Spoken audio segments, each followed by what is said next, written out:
Hey pups, Arby here.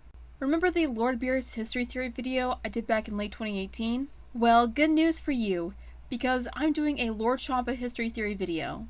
Hey, it's only fair that the destroyer of the 6th universe gets a theory of his own, right? Anywho, I'm not really going to change the entire thing. This is all going to be pre-Frieza Resurrection arc / pre-Tournament of Destroyers arc. Still going to be in the same storyline format as the last video I did on Beerus. So yeah, going with that theme there. And yes, this video as well as the Beerus video are inspired by Ink Rose's videos on the Equestrian MLP history videos she made in the past.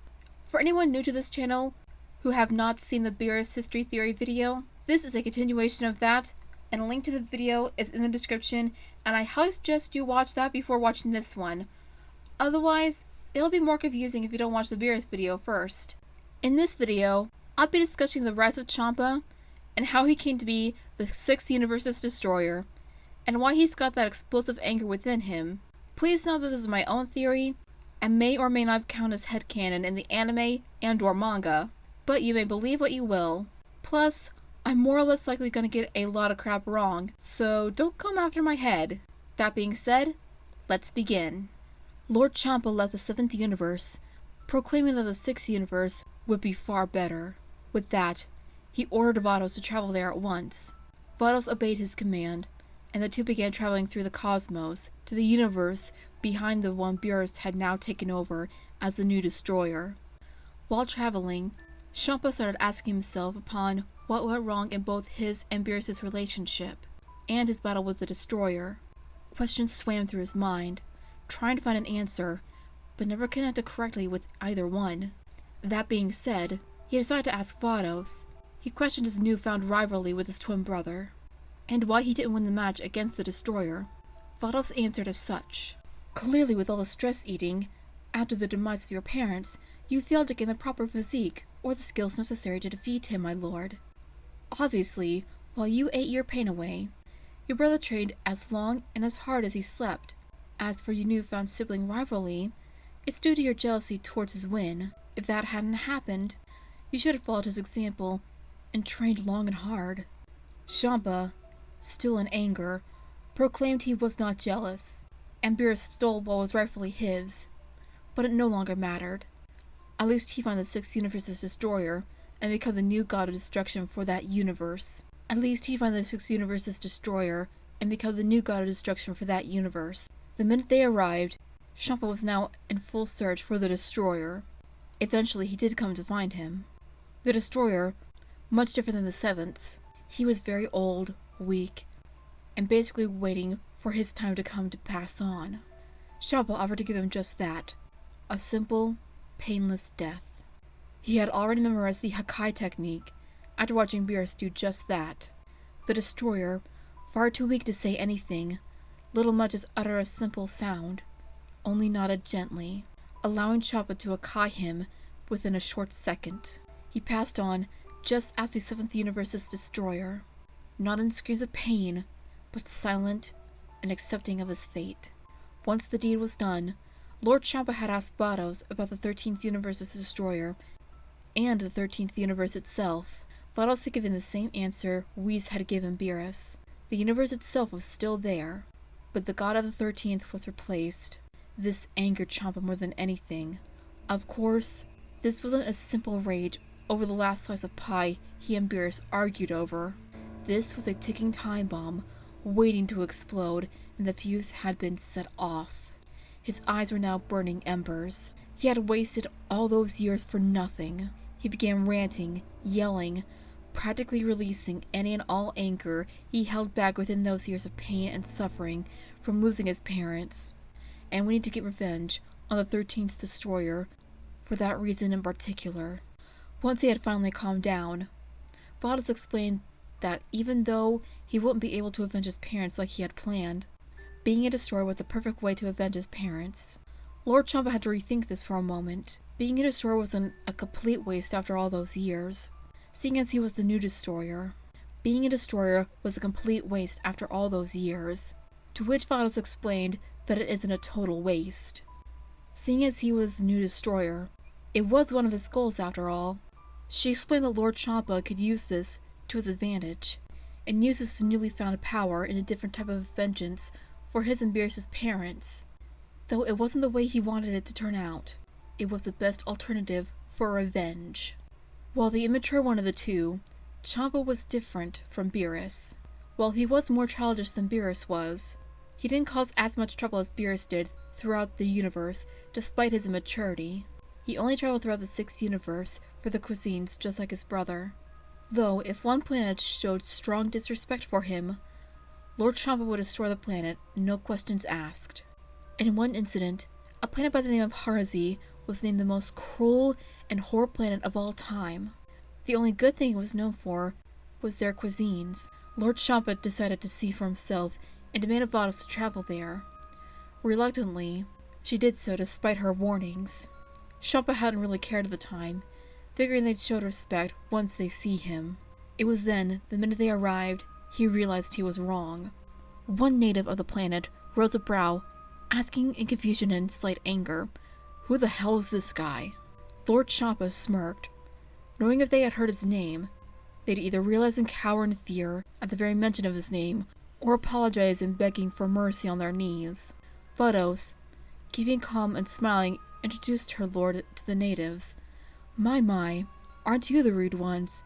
May I present to you Lord Champa the Destroyer." Another native rose a brow, not really believing what Vados said, and thinking they were a bunch of weirdos traveling through the cosmos, playing tricks on others, and trying to scare them. Another just laughed quietly, not sure how Champa would react. Some just whispered or stared at Vados and Champa. Others just stood there speechless. Vados explained they arrived for some of the finest cuisines. One of the natives denied their food, telling them to get their own and insulting both Vados and Champa. Vados being insulted and called a begging thief, and Champa just being insulted for being a fake, and for his weight. Clearly, this angered him heavily. "You dare insult a destroyer?" he asked in a stern yet angered voice. Raising a finger, he fired a blast at the native, grinning as he did so. "If you're lucky, I'll spare your planet and leave it the way it is." The native that was shot continued to insult Lord Champa. He fired another blast at the native. Everyone screamed and yelped in both fear and shock, now understanding the full power of Champa the Destroyer. Vados had asked her lord if he still wanted to try the food and spare the planet. Champa held out his hand, readying the Hakai. "Forget it. It doesn't sound all that delicious anyways."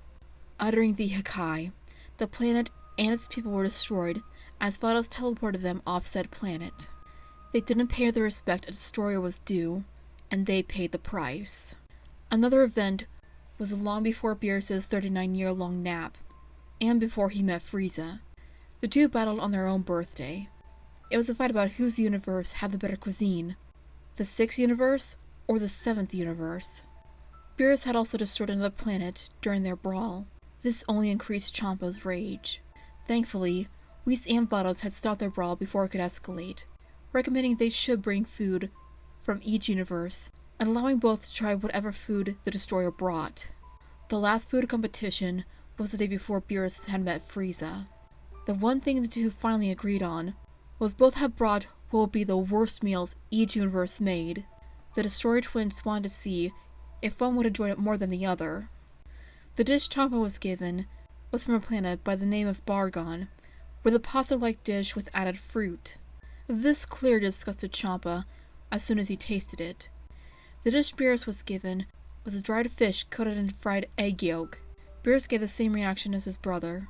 Both agreed it was the worst dish their universe produced, but not even they could agree on their agreement. While his brother was snoozing away for the next 39 years, Champa had did his job as destroyer, somewhat at least. One day, the same day as Beerus' awakening after 39 years, after destroying a planet, he found a large one-star ball. At the time, he had never heard the term Dragon Balls, and only knew them as wish warps. He had heard of them before, but imagined them only to be a myth. His jaw dropped at the very sight of it. He immediately demanded Vados to find more of them. There were only 7 of them, and most were scattered around the 6th and 7th universes. Apparently, from what Vados told Champa, there were only 3 in the 6th universe, and 4 in the 7th. Champa chuckled and grinned. He decided to gather them up and poke around through the 7th universe. He hadn't figured out whatever wish he'd ask Super Shenron for, but he figured it out soon.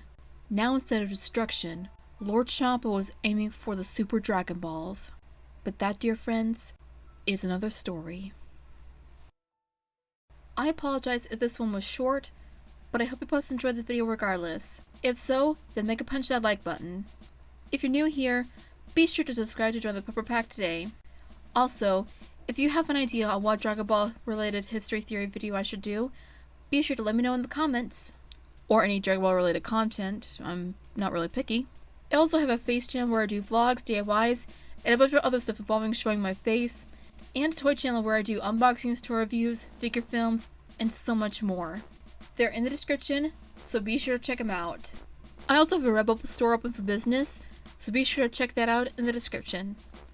And if you have an idea for a t-shirt design for my shop, be sure to let me know in the comments. I also have a Patreon in the works, so if you want to support my work on there, it's in the description as well. No fan art for today, but if you want your fan art featured, my social links are in the description, including my DeviantArt, For Infinity, Ink Bunny, Instagram, Twitter, and Tumblr. So be sure to give me a follow on those sites as well as many others. As always, all Suitor Pups, stay awesome, stay strong, and stay beautiful. My heartbeat keeps going faster. Every step that I take brings me back to you. Give me happy ever after.